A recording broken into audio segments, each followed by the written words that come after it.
The vast expanse of space stretched before me, an infinite canvas of stars and nebulae.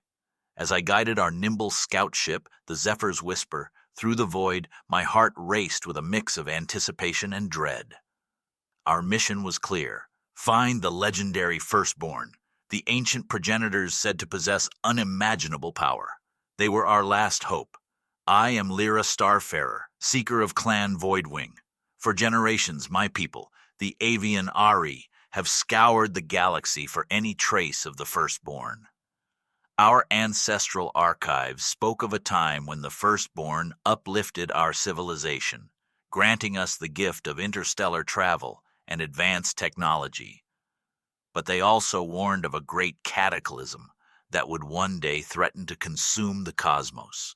And now that day has come. The insectoid Zorgax have swarmed across the stars like a plague, devouring worlds and enslaving entire species. Their hive fleets darken the skies of 1,000 systems, and their cruel queen seeks to exterminate all who oppose her. The Galactic Confederation is in chaos, its fleets shattered and its leaders fractured. Only the Firstborn can save us now. But they vanished eons ago, leaving only cryptic clues to their whereabouts, clues that have led me and my crew to this remote, uncharted system at the edge of known space. As the star-speckled blackness fills the view screen, I feel a presence at my side. I turn to see Zarn, my loyal first mate and closest friend. His cat-like eyes meet mine, reflecting the same weariness and determination I feel in my own heart. "What do you think we'll find down there, Lyra?" he asks, his voice a low rumble. I glance back at the view screen where a small, unassuming planet slowly comes into view. It's a mottled blue and green orb, wreathed in swirling white clouds. It looks so peaceful, so untouched by the chaos engulfing the galaxy. "Answers, I hope," I reply, my own voice sounding hollow in my ears. "Some clue to where the Firstborn have gone. They're our only chance, Zarn. Without them—" I let the thought trail off, unwilling to give voice to the dark fears haunting my dreams. The Zorgax are unstoppable. Every day brings new reports of another world fallen, another species broken. How can we hope to stand against such relentless evil? Zarn places a reassuring hand on my shoulder, his claws gentle against my feathered skin. "We'll find them, Lyra. We have to. The Ari are counting on us. The whole galaxy is counting on us." I nod, drawing strength from his unwavering faith. Zarn has been by my side since we were hatchlings, dreaming of the stars. When I chose the path of the Seeker, he was the first to volunteer for my crew. Together, we've faced countless dangers and explored the farthest reaches of the cosmos. But never have the stakes been so high. Never has the fate of so many rested on our shoulders. I steel myself as we approach the planet, activating the ship's scanners. The readouts flicker to life, revealing a breathable atmosphere, moderate temperatures, and no signs of advanced technology. It looks like any other unremarkable world on the galactic fringe. But there's something else. A faint energy signature, unlike anything I've ever seen. It pulses beneath the planet's surface like a hidden heartbeat, tantalizing and mysterious. Could it be a sign of the Firstborn? Some long-lost artifact or beacon? Only one way to find out. I bring the ship into a low orbit and begin the landing sequence. The Zephyr's Whisper shudders as it hits the outer atmosphere, its hull glowing with the heat of re-entry. I keep a steady hand on the controls, guiding us through the turbulence. As we descend, I catch glimpses of the surface below, sweeping blue oceans, verdant continents, jagged mountain ranges. It's a wild, primal beauty, unspoiled by civilization. A part of me longs to explore every inch of it, to lose myself in its untamed wonders. But we have a mission, and time is running out. With a final shudder, the ship settles onto a grassy plain, the landing gear sinking into the soft earth. I power down the engines and take a deep breath, my heart hammering in my chest. This is it, the moment of truth. I unbuckle my restraints and stand, my legs unsteady after so long in the pilot's chair. Zarn is already moving, gathering our gear and checking his weapons. I do the same, strapping a pulse pistol to my hip and slinging a supply pack over my shoulder. We make our way to the airlock where the rest of the crew is waiting. There's Thal, our medic, her large amphibious eyes blinking with nervous energy. And Reich, our burly mechanic, his rust-red fur bristling with anticipation. "What's the plan, Captain?" Thal asks, her voice a soft croak. I meet each of their gazes in turn, seeing the trust and determination shining back at me. They've followed me to the ends of the universe, risking their lives on the slim hope of finding the firstborn. I won't let them down. I can't.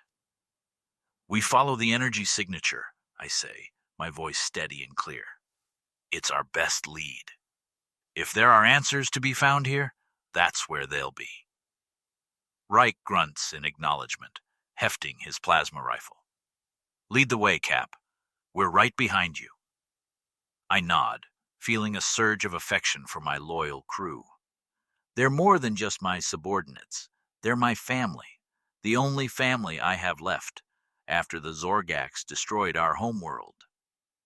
I push the painful memories aside and focus on the task at hand. We have a long journey ahead of us through unknown terrain and untold dangers, but we'll face it together as we always have. I trigger the airlock, and with a hiss of equalizing pressure, the hatch slides open. Fresh, alien air washes over us, carrying scents of ripe vegetation and damp earth. It's intoxicating, invigorating. I step out onto the new world, my talons sinking into the soft grass. The others follow, fanning out in a defensive formation. We scan our surroundings, alert for any signs of threat. But there's nothing, just an endless sea of gently swaying grass stretching out to the horizon. In the distance, a range of purple mountains rises into the cloudless sky, their jagged peaks gleaming in the golden light of the system's sun. It's beautiful, peaceful, a far cry from the war-torn hellscapes we've left behind. But we can't afford to lower our guard. The Zorgax have spies everywhere, and they'll stop at nothing to prevent us from reaching the firstborn. We have to stay vigilant, stay focused. I check my wrist scanner, locking onto the energy signature.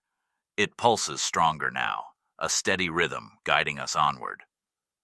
With a nod to the others, I set off across the plain, my strides long and purposeful. We walk for hours, the sun tracing a slow arc overhead. The terrain shifts and changes, patches of dense forest, gurgling streams, fields of strange, luminous flowers. But always the energy signature leads us on, growing stronger with every step.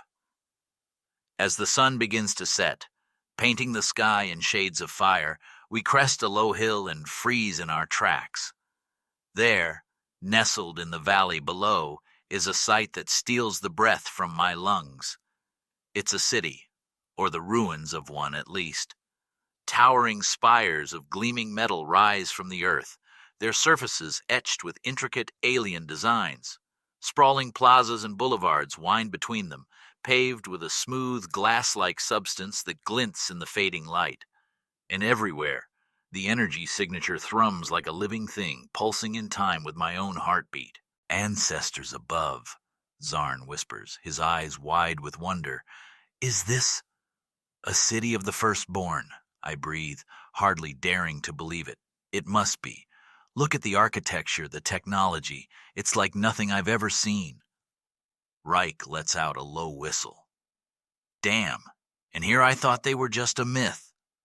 Thal steps forward, her webbed hand trembling as she points to the center of the city. "There, that tower. The energy is coming from inside it." I follow her gaze, my heart leaping into my throat. She's right. The central spire pulses with an inner light, brighter and more powerful than all the others. It seems to beckon us forward, offering answers, salvation. I take a deep breath, steadying myself. This is it, the moment we've been waiting for, the chance to save our people, our galaxy. "Let's go," I say, my voice ringing with determination. Stay close and stay sharp. We don't know what we're walking into. With that, I start down the hill, my crew falling into step behind me. The city looms larger with every stride, its ancient secrets whispering on the wind. As we enter the outskirts, passing between crumbling walls and toppled statues, a sense of unease prickles at the back of my neck. The city is too quiet, too still. There should be signs of life, of habitation, but there's nothing, just an eerie, echoing silence. Zarn moves up to walk beside me, his hand resting on the hilt of his blade. I don't like this, Lyra, he murmurs. Something feels off. I nod, my own hand drifting to my pistol. He's right. The air is thick with a sense of foreboding, a creeping dread that sets my feathers on edge. But we can't turn back now, not when we're so close. We press on, winding our way through the empty streets. The energy signature grows stronger with every step until it's a palpable force, thrumming through my bones. At last, we reach the central plaza, a vast expanse of gleaming stone, and there, rising before us like a spear piercing the heavens, is the tower. It's even more imposing up close, its surface etched with glowing sigils and pulsing conduits. A single door stands at its base, a portal of swirling light. The energy signature emanates from within, a siren song drawing us forward. I glance back at my crew, seeing the mix of fear and determination in their eyes. They nod, ready to follow me into the unknown. I take a deep breath and step forward, my hand outstretched. As my fingers brush the portal, the world dissolves into pure, blinding light. When the light fades, we find ourselves in a cavernous chamber, its walls lined with pulsing machinery and glowing screens. The air hums with power, with ancient knowledge, and there in the center of the room stands a figure, tall and slender, draped in robes of shimmering silver. It turns to face us, and I gasp. It's a firstborn. I know it with every fiber of my being. The elongated skull, the luminous eyes, the aura of timeless wisdom. They're just as the ancient archives described. The figure raises a hand in greeting, and a voice echoes through my mind, bypassing my ears entirely. Welcome, seekers of Clan Voidwing. I am Ethon, last of the firstborn. I have waited long for your arrival. I stare in awe, my voice failing me. Zarn steps forward, his posture wary but respectful. You know of us? He asks. Ethon inclines their head. I have watched your progress, your tireless search. Your determination does you credit, but I fear you have come too late. My heart clenches. Too late? What do you mean? Ethon's eyes sadden. The cataclysm is upon us, the darkness that we firstborn fought to hold at bay for so long. The Zorgax are but a harbinger, a shadow of the true threat that looms over the galaxy. I shake my head in denial. But you can stop them, can't you? You have the power, the technology. You uplifted us, gave us the means to reach the stars. Surely you can— Our time has passed, Aethon says gently. We are but remnants, echoes of a once great civilization. The mantle now falls to you, the younger races. You must unite, must stand together against the coming storm. Despair rises in my throat. Unite? How can we unite when the galaxy is tearing itself apart? When species turn on each other in fear and mistrust? Aethon seems to sense my thoughts. They gesture to the screens lining the walls, which flicker to life with images of battles, of worlds consumed by the insectoid hordes.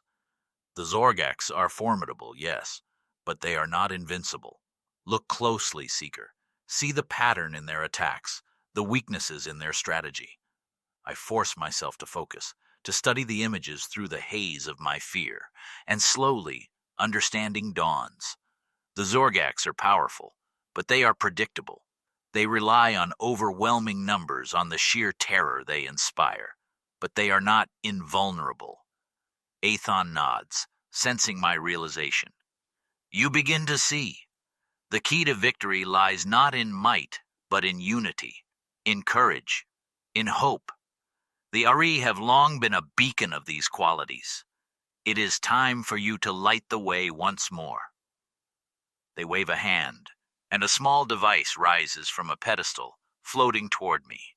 I catch it reflexively, feeling the thrum of its power against my palm. This contains all the knowledge we firstborn have gathered, all the secrets of our technology, Ethon says. Use it wisely, Seeker. Use it to forge alliances, to bring the disparate peoples of the galaxy together. Only together can you hope to stand against the darkness.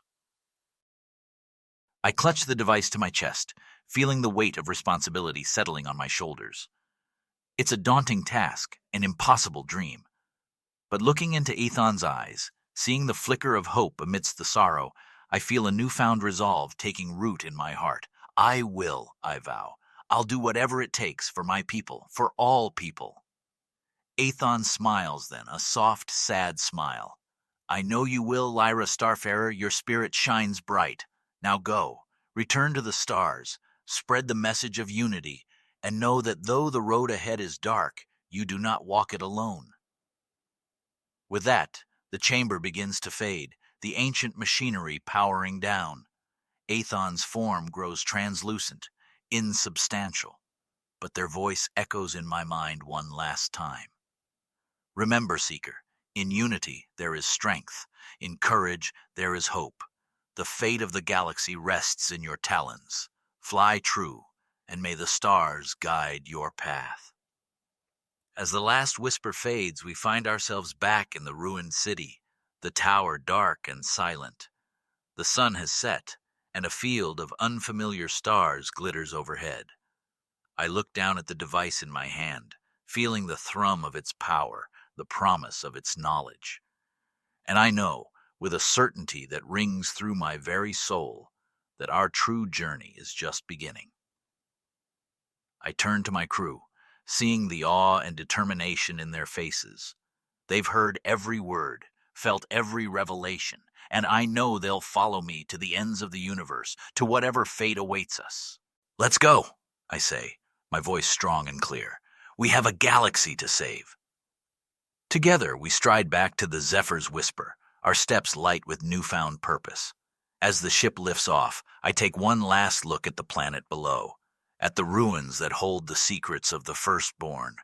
I'll honor Ethon's faith in me. I'll unite the fractured species of the cosmos, forge an alliance to stand against the Zorgax and whatever greater darkness looms beyond. For I am Lyra Starfarer, seeker of Clan Voidwing, and my journey has only just begun. The stars blurred into streaks of light as the Zephyr's whisper hurtled through the void, its quantum engines thrumming with power. In the cockpit, I sat hunched over the controls, my eyes fixed on the holographic display before me. It showed a map of the known galaxy, each star system marked with a glowing rune. Some were green, indicating allies of the Ari. Others were red, denoting those who had fallen to the Zorgax. And far too many were a dull, uncertain gray. It was to these gray systems that we now set our course. The device Ethon had given me pulsed softly in my pocket, a constant reminder of the task that lay ahead.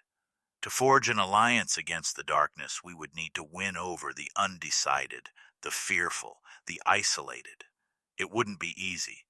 The Zorgax had sown mistrust and division amongst the stars, turning species against each other in their ruthless conquest. Many would be hesitant to join forces, to risk drawing the ire of the insectoid horde. But we had to try. The fate of the galaxy depended on it. I felt a presence at my shoulder and glanced up to see Zarn, his feline eyes gleaming in the starlight. "Where to first, Captain?" I tapped a claw on a gray rune, enlarging the system. "The Keldari Confederacy. They're a powerful trade coalition with influence spanning a dozen sectors. If we can bring them into the fold, others will follow." Zarn nodded, his expression thoughtful. "They won't be easily swayed. The Keldari are known for their neutrality, their reluctance to get involved in outside conflicts. Then we'll have to convince them that this is their fight too, I said grimly. The Zorgax won't stop at the borders of their space. Sooner or later, the war will come to them. I input the coordinates, and the stars realigned as the ship plotted a new course. The Keldari homeworld glowed at the center of the map, a beacon of potential amidst the darkness. As the Zephyr's whisper surged forward, I leaned back in my chair, my thoughts turning inward. Athon's words echoed in my mind, a mantra of hope and responsibility. In unity, there is strength. In courage, there is hope. I would need both in the days to come. We all would. The journey to Keldar was long, even with the ship's advanced engines. We used the time to plan, to strategize, to pore over the knowledge contained within Athon's device. It was a treasure trove of ancient wisdom, of technologies beyond our wildest dreams. Schematics for weapons that could shatter moons, for shields that could withstand the fury of a supernova. But also designs for great wonders, for marvels that could uplift and inspire. I knew we would need both to win this war. Not just the tools of destruction, but the beacons of hope. For what good was a galaxy saved from the Zorgax if it was left shattered and broken, devoid of light and life? So as Reek and Thal studied the military applications of the firstborn knowledge, Zarn and I delved into its more esoteric secrets, ways to heal scarred worlds, to mend fractured societies, to build rather than destroy. It was during one such study session that the alert chimed, signaling our arrival in Keldari space. I hurried to the cockpit, my heart pounding with a mix of anticipation and trepidation. The Keldari homeworld filled the view screen, a sapphire gem amidst the star-flecked velvet of space. Great cities gleamed on its surface, linked by shimmering webs of light. Sleek ships darted between them, the lifeblood of a thriving civilization. But as we drew closer, I saw signs of strain, of unease. Orbital platforms bristled with weapons, and patrols of heavily armed frigates prowled the system's edge. The Keldari were on high alert, bracing for an attack that could come at any moment. A hail crackled over the comms, terse and wary. Unidentified vessel, you are entering restricted space. State your identity and purpose, or be fired upon. I took a deep breath, gathering my thoughts. This is Lyra Starfarer, seeker of Clan Voidwing, aboard the Zephyr's Whisper. We come in peace, bearing urgent tidings for the Keldari Confederacy. There was a long, tense pause. I could almost feel the suspicion radiating through the comlink. The Keldari do not involve themselves in the conflicts of others, the voice said flatly. If you seek allies for your war, look elsewhere. I leaned forward, my voice urgent. This war threatens us all. The Zorgax will not stop until the galaxy is theirs. We must stand together or fall alone. Another pause, heavy with consideration. Then grudgingly, you are cleared to land, Seeker Starfarer. But be warned, the Keldari do not take kindly to those who would disrupt our peace. The link cut off, and I sagged back in my chair, releasing a breath I hadn't realized I'd been holding. It was a start, at least, a chance to make our case. As the Zephyr's whisper descended through the atmosphere, I gathered my crew in the main hold, seeing the same mixture of hope and apprehension in their faces that I felt in my own heart. Remember, I said, meeting each of their gazes in turn, we're not here to strong-arm or coerce. We're here to persuade, to inspire, to show the Keldari that there's a better way forward, a path of unity and courage. They nodded, determination hardening their features. They knew what was at stake, knew the weight that rested on our shoulders.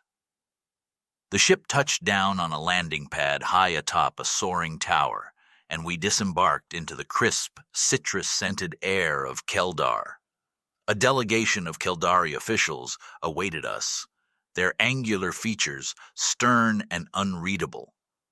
At their head stood a tall, regal figure draped in swirling robes of silver and blue. They stepped forward, their eyes meeting mine in a gaze that seemed to pierce to my very soul.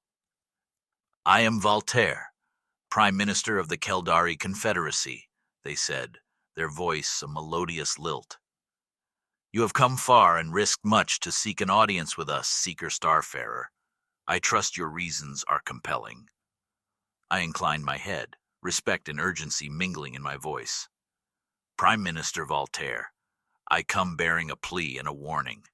The Zorgax threat looms over us all, and only by standing together can we hope to prevail. The Ari seek the aid and alliance of the Keldari to fight not just for our own survival, but for the future of the galaxy." Voltaire regarded me thoughtfully, their gaze inscrutable. "The Keldari have long prided ourselves on our neutrality, Seeker. We do not meddle in the affairs of others, nor do we invite others to meddle in ours. What assurance can you offer that aligning with the Ari will not bring ruin upon our people?" I met their gaze unflinchingly, conviction ringing in my words. "I offer the assurance of the firstborn themselves. They have seen the path to victory, and it lies in unity, in the strength of a galaxy united." I reached into my pocket and withdrew Athon's device, holding it aloft. It pulsed with a soft, inviting glow, a beacon of ancient wisdom. Voltaire's eyes widened, recognition and awe flickering across their features. "The lore of the ancients," they breathed. "Long have we thought it lost to the depths of time." I nodded, hope kindling in my chest. "Athon, last of the firstborn, entrusted it to me, to guide us, to light the way forward. With this knowledge, we can not only defeat the Zorgax, but build a galaxy that shines brighter than ever before." Voltaire was silent for a long moment, their gaze distant and thoughtful. Then they nodded slowly, resolution settling over their features. "Very well, Seeker Starfarer.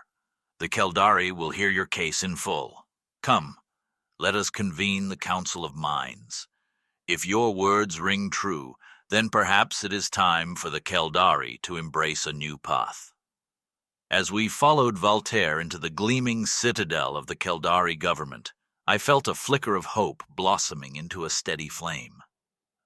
It was a small victory, but a crucial one. For the first time, I allowed myself to believe that we might just have a chance, that the dream of a united galaxy standing strong against the darkness might not be so impossible after all. But even as my resolve hardened, I knew that our true trials still lay ahead. The Keldari were but one piece of the puzzle, one star in the vast tapestry of the cosmos. To forge the alliance we needed, we would have to win over many more, and each would come with its own challenges, its own doubts and fears. But I was ready. We all were. For the sake of our people, for the sake of all people, we would not rest until the galaxy was united, until the Zorgax threat was nothing more than a dark memory. And so, as the doors of the council chamber swung open before us, I stepped forward, my head held high, my voice ringing with the conviction of 1,000 stars. For I was Lyra Starfarer, seeker of Clan Voidwing, and my journey was far from over. The Council of Minds was a sight to behold. 12 Keldari sat in a circle, each clad in the shimmering robes of their office. They were the wisest and most respected of their kind, the guiding lights of the Confederacy. At the center of the chamber stood a towering holographic display, currently showing a map of the known galaxy. The Zorgax advance was marked in angry red, a tide of devastation sweeping across the stars. I stood before the council, my crew arrayed behind me. The weight of the moment settled on my shoulders like a physical thing, but I refused to let it bow me. Too much depended on this, on my ability to sway these powerful minds to our cause. I began to speak, my voice ringing clear and strong in the hushed chamber. I told of the firstborn, of their ancient wisdom and dire warnings. I spoke of the device Athon had entrusted to me, the key to a brighter future. And I spoke of unity, of the strength that could be found in standing together. The Ari could not defeat the Zorgax alone, nor could the Keldari or any other single species. Only by joining forces, by pooling our knowledge and resources, could we hope to prevail. As I spoke, I saw the council members leaning forward, interest and consideration flickering in their eyes. Some nodded slowly, as if my words resonated with their own inner thoughts. Others looked more doubtful, their expressions guarded and wary, but all listened intently, absorbing every word. I poured my heart into the speech, infusing every syllable with a conviction that blazed within me. This was my purpose, the reason I had been chosen, to be a beacon of hope in the darkness, a rallying cry for a fractured galaxy. When I finished, silence hung heavy in the air. The council members glanced at each other, a silent conversation passing between them. I held my breath, my heart pounding in my chest. Finally, Voltaire stood, their robes whispering softly with the movement. They fixed me with a penetrating gaze, seeming to weigh my very soul in the balance. "Your words are powerful, Seeker Starfarer," they said, their voice a melodious lilt. "And the lore of the ancients lends weight to your cause. But the Keldari have not survived this long by rushing into alliances blindly. We must consider the risks, the potential consequences of involving ourselves in this war." I inclined my head, acknowledging the wisdom in their words. "I understand, Prime Minister, but with respect, the consequences of inaction are far graver. The Zorgax will not stop until all fall under their dominion. Neutrality will not shield you from their ambition." Voltaire's eyes glinted with a hint of steel. "Perhaps, but what guarantees can you offer, Seeker? How do we know that aligning with the Ari will not paint a target on our own worlds, inviting retribution from the Zorgax?" I met their gaze unflinchingly, conviction ringing in my words. "I offer the guarantee of the firstborn themselves, their knowledge, their technology. With the secrets contained within this device, we can not only protect ourselves, but strike back against the Zorgax, cripple their advance." I held up Aethon's device, letting it catch the light. It pulsed softly, a promise of untold wonders. Voltaire's gaze lingered on the device, a flicker of longing in their eyes. But then they shook their head, resolution settling over their features. "The council must deliberate," they said, their voice firm. "This is not a decision to be made lightly. We will summon you when we have reached a consensus." With that, they swept from the chamber, the other council members falling into step behind them. The great doors swung shut with a resonant boom, leaving us alone in the suddenly cavernous space. I let out a breath I hadn't realized I'd been holding, my shoulders sagging. Zarn laid a comforting hand on my arm, his feline eyes glinting with understanding. "You spoke well, Lyra," he murmured. "If they have any wisdom at all, they'll see the truth in your words." I nodded, trying to take heart from his confidence, but a nagging doubt whispered at the edges of my mind, a cold sliver of fear that even the fire of my conviction could not entirely banish. What if the Keldari refused? What if they chose the path of isolation, of self-preservation at the cost of the greater good? It would be a devastating blow, a fracturing of the fragile hope that had carried us this far. But I couldn't afford to dwell on that possibility. Not now. There was still work to be done, plans to be made. The Keldari were not the only potential allies out there, and every moment we delayed was another moment the Zorgax used to tighten their grip on the galaxy. I turned to my crew, seeing the same mix of anticipation and anxiety in their faces that I felt in my own heart. "Let's return to the ship," I said, my voice steady despite the turmoil within. "We need to be ready, whatever the Council's decision. There's no telling how much time we have." They nodded, falling into step behind me as we made our way back to the landing pad. The Zephyr's whisper gleamed in the sun, a sleek arrow pointing toward the stars, toward our destiny, whatever it might hold. But as we approached the ship, a sudden commotion erupted behind us. Shouts of alarm, the high-pitched whine of energy weapons powering up. I spun around, my hand dropping to the pulse pistol at my hip. A squad of Keldari security forces had emerged from the citadel, their weapons trained on us. At their head strode a figure I recognized all too well. Zoran, the Minister of Defense. His angular features were twisted into a scowl of suspicion and hostility. "Halt!" he barked, his voice sharp as a blade.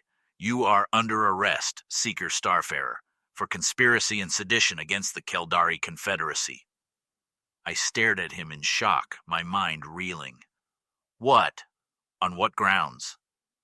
Zoran's eyes glittered with a cold, triumphant light.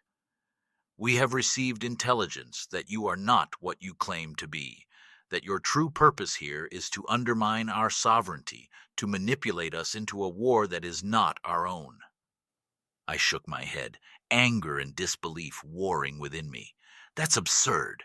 I have been nothing but truthful with you, with the Council. My only aim is to forge an alliance against the Zorgax, to save us all from—" "Lies," Zoran spat.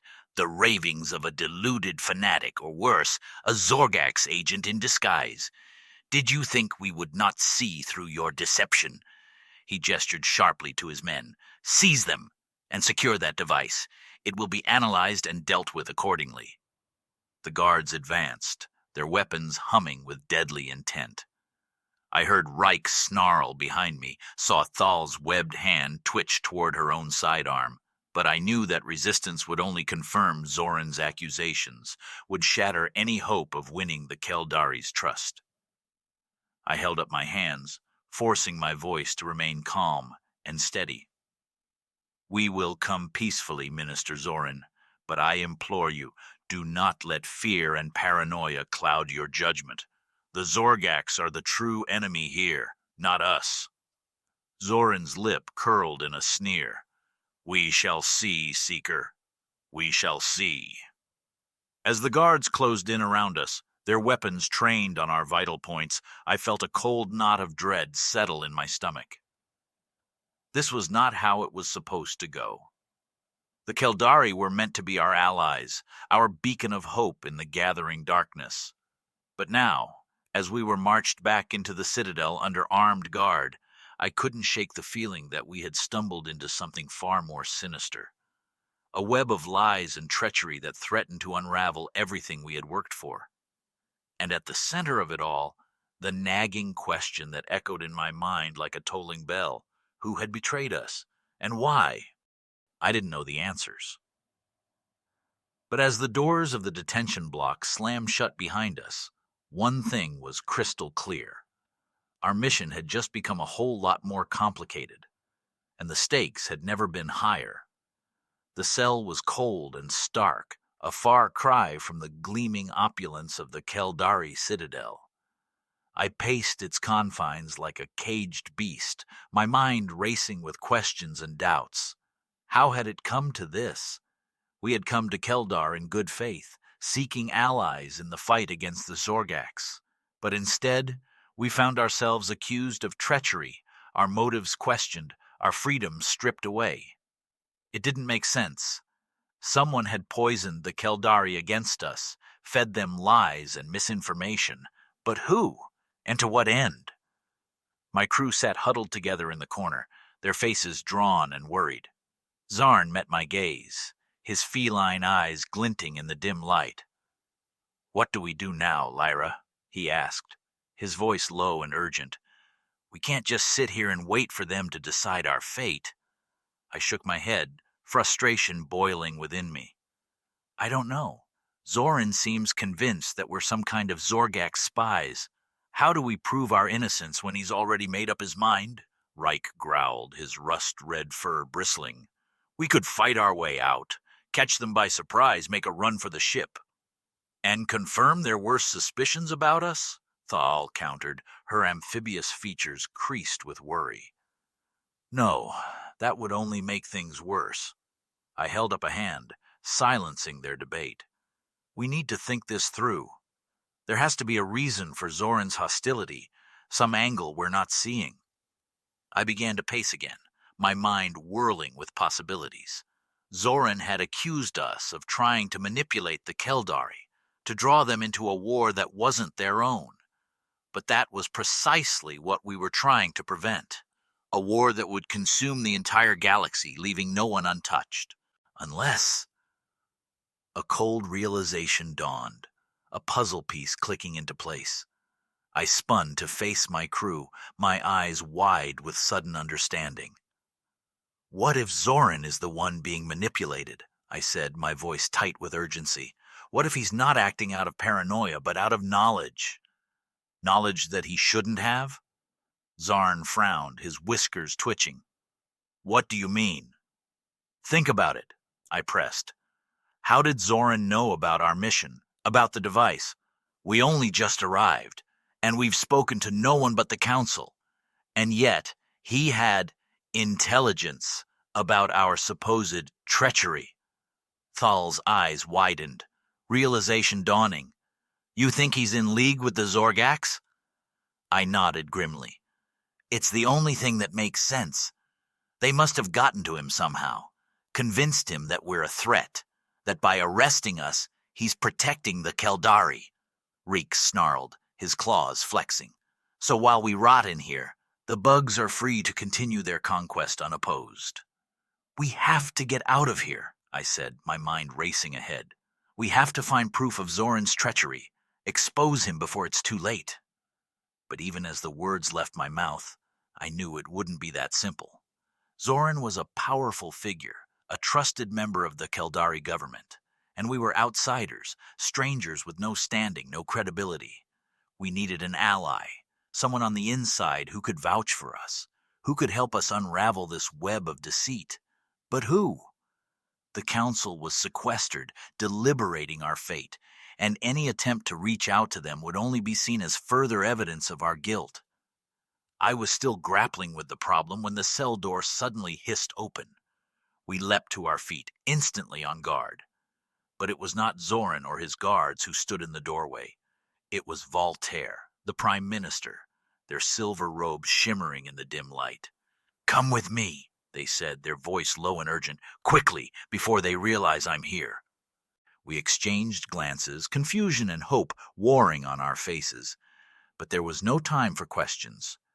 We followed Voltaire out of the cell, hurrying down the corridor on silent feet. They led us through a maze of passages, avoiding the main thoroughfares of the Citadel. Finally, we emerged into a small, dimly lit chamber, far from prying eyes and ears. Voltaire turned to face us, their expression grave. "I apologize for the deception, Seeker Starfarer, but it was necessary to maintain the illusion of your arrest." I stared at them, realization dawning. "You don't believe Zoran's accusations?" Voltaire shook their head. "No, I have seen the truth in your words, the sincerity in your heart, and I fear that Zoran's actions are not driven by caution, but by something far darker." They gestured to a holographic display set into the wall. It flickered to life, revealing a familiar image, the device Aethon had entrusted to me. "I examined the lore of the ancients myself," Voltaire said, their voice heavy with significance, "and what I found confirmed my worst fears. Zoran is indeed in league with the Zorgax. He has been for some time." I felt a chill run down my spine, a cold knot of dread settling in my stomach. "How? Why?" Voltaire's eyes were haunted, their face lined with grief. "Zoran's mate and child were taken by the Zorgax cycles ago. He believed them dead, lost forever. But recently he received a message, a promise that they would be returned to him unharmed if he betrayed the Keldari to the Zorgax." I closed my eyes, a wave of sorrow and understanding washing over me. I couldn't imagine the agony of such a choice, the desperate hope of a loved one's return warring with the duty to one's people. But Zoran had made his choice, and now we all would pay the price. "What do we do?" I asked, my voice rough with emotion. "How do we stop him?" Voltaire's gaze was steel and fire, determination etched into every line of their face. We expose him. We show the council the truth of his betrayal, the depths of his collaboration with our enemy. They held up a small data chip, its surface glinting in the dim light. This contains the evidence we need, recordings of his communications with the Zorgax, his plans to undermine our defenses and leave us vulnerable to invasion. I took the chip with trembling fingers, the weight of it heavy in my palm. This tiny piece of technology could change everything, could shatter the lies and treachery that threatened to doom us all. But even as hope kindled in my heart, a sudden explosion rocked the chamber. Alarms blared, the sound of running feet and shouted orders echoing through the corridors. Voltaire's eyes widened, fear and realization dawning on their face. "No, it's too soon. They're here." And then, with a sickening lurch of recognition, I understood. The Zorgax had come to Keldar. Zoran's treachery was complete. The invasion had begun. Chaos erupted around us. The once peaceful citadel transformed into a war zone in the blink of an eye. The sounds of battle echoed through the corridors, the sizzling hiss of pulse weapons, the guttural war cries of the Zorgax, the screams of the dying. Voltaire moved with a speed and grace belied by their regal bearing, their silver robes flashing as they led us through the mayhem. We followed close behind, our own weapons at the ready. My mind raced, trying to process the magnitude of what was happening. The Zorgax had breached the Citadel's defenses, their forces pouring in like a relentless tide. How had they moved so quickly, struck with such precision?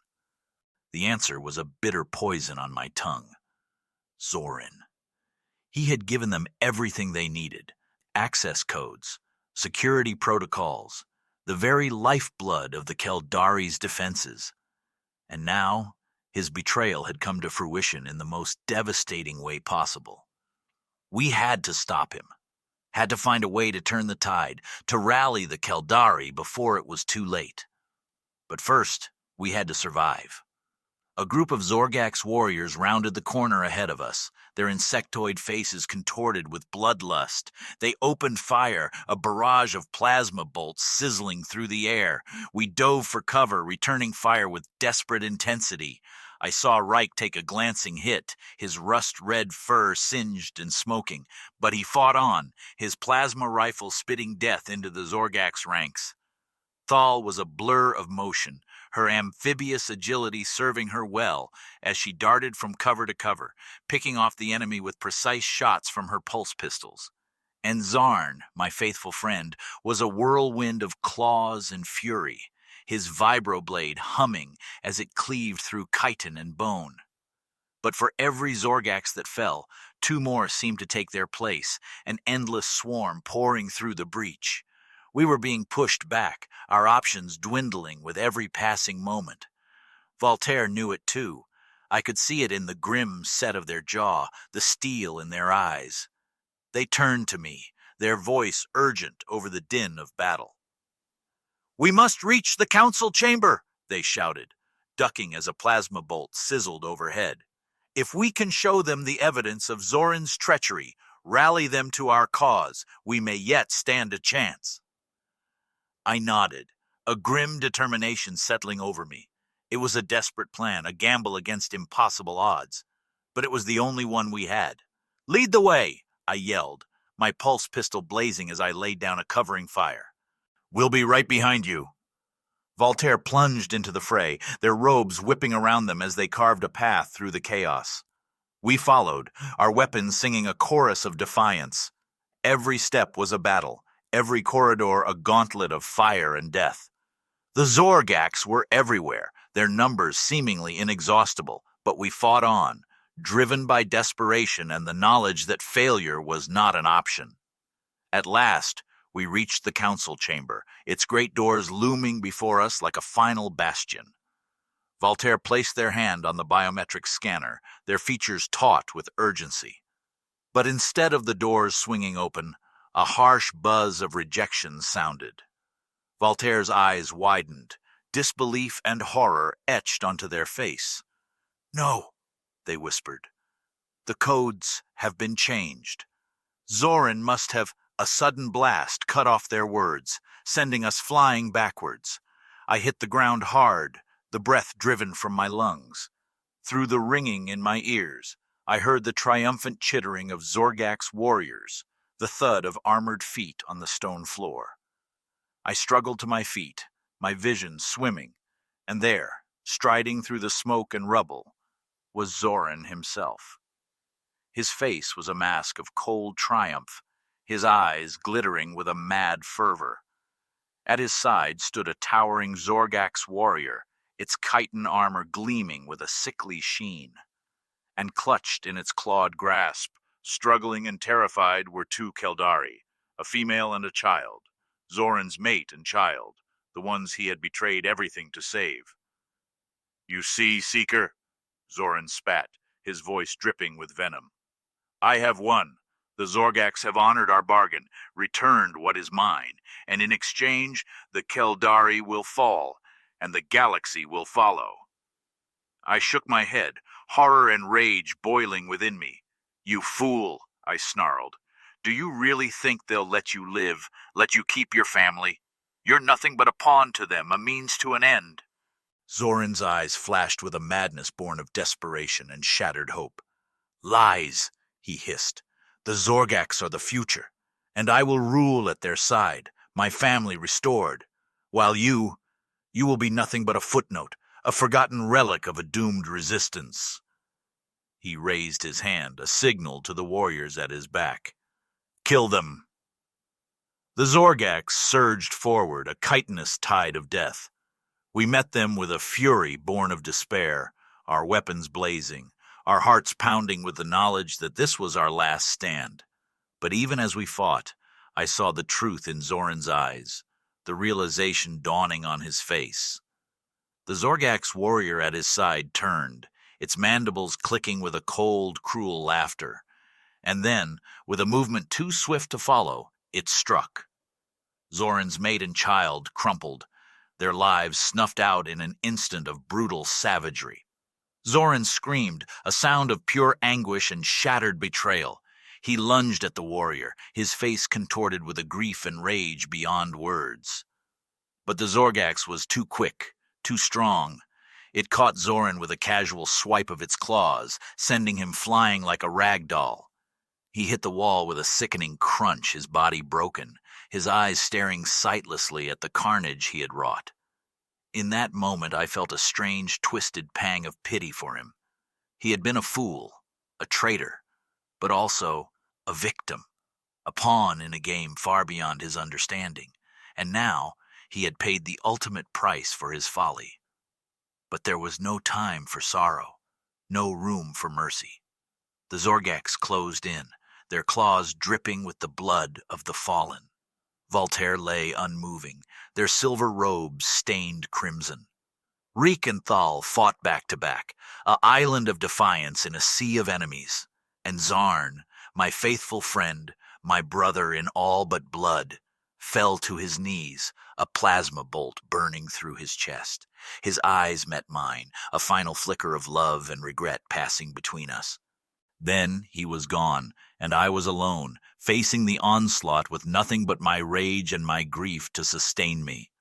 I fought with a savagery I had never known, my pulse pistol spitting fire, my vibroblade humming a song of vengeance. The Zorgaks fell before me, their ichor staining the stone floor. But it wasn't enough. It could never be enough. They were too many, too relentless. And I was just one Ari, one broken warrior against the might of an empire.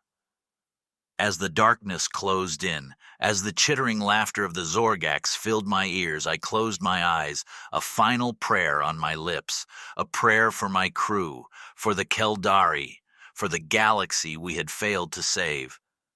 And then, with a roar like the birth of a star, everything changed.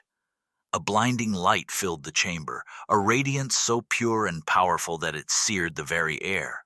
The Zorgaks recoiled, their chitinous armor smoking and cracking under the onslaught.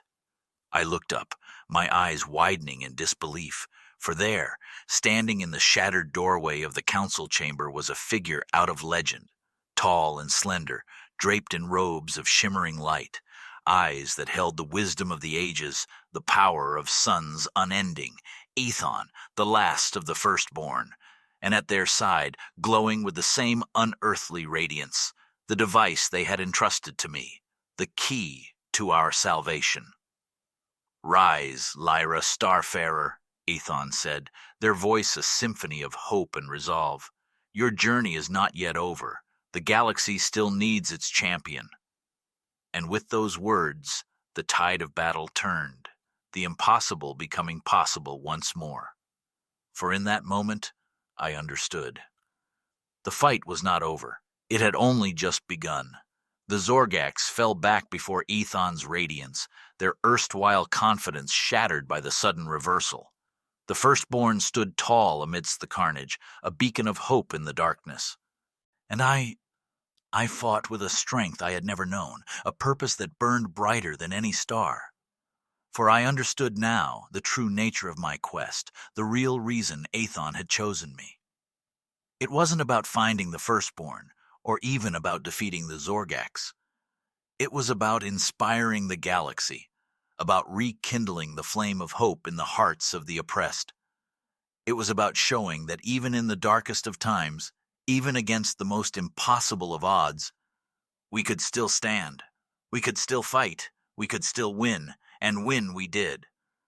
The battle was long and bloody, the cost in lives steeper than I cared to count, but in the end, the Zorgax fell, their empire crumbling like so much ash on the stellar wind. The galaxy rejoiced, the news of our victory spreading like wildfire. On 1,000 worlds, 1,000,000 voices raised in celebration, in gratitude, in newfound unity. The Keldari were hailed as heroes, their sacrifice and bravery inspiring countless others to take up arms against the remaining pockets of Zorgax resistance. And my crew, my brave, beautiful crew, were legends, their names spoken with reverence and awe. But for me, the true reward was something simpler, something more profound. It was the knowledge that we had made a difference, that we had changed the course of history for the better. And it was the realization that this was only the beginning. As I stood on the bridge of the Zephyr's Whisper, gazing out at the stars that were now free from the Zorgax's shadow, I felt a presence at my side. I turned to see Ethon, their form shimmering with an ethereal light. "You have done well, Lyra Starfarer," they said, their voice filled with pride and ancient wisdom. "But your journey is far from over. The galaxy will always need champions, always need those willing to stand against the darkness." I nodded, a small smile playing across my lips. "I know, and I'll be ready. We all will."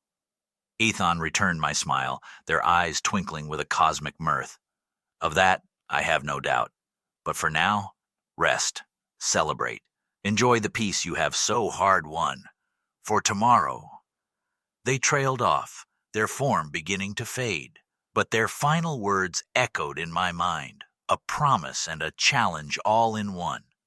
Tomorrow, the stars await.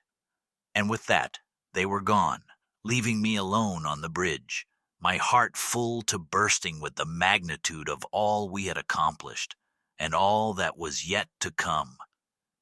I looked out at the stars, at the infinite possibilities that stretched before us, and I knew, with a certainty that resonated to the core of my being, that whatever challenges the future might bring, whatever dangers might lurk in the cosmic void, we would face them, together, as a galaxy united, a force unbreakable and unafraid.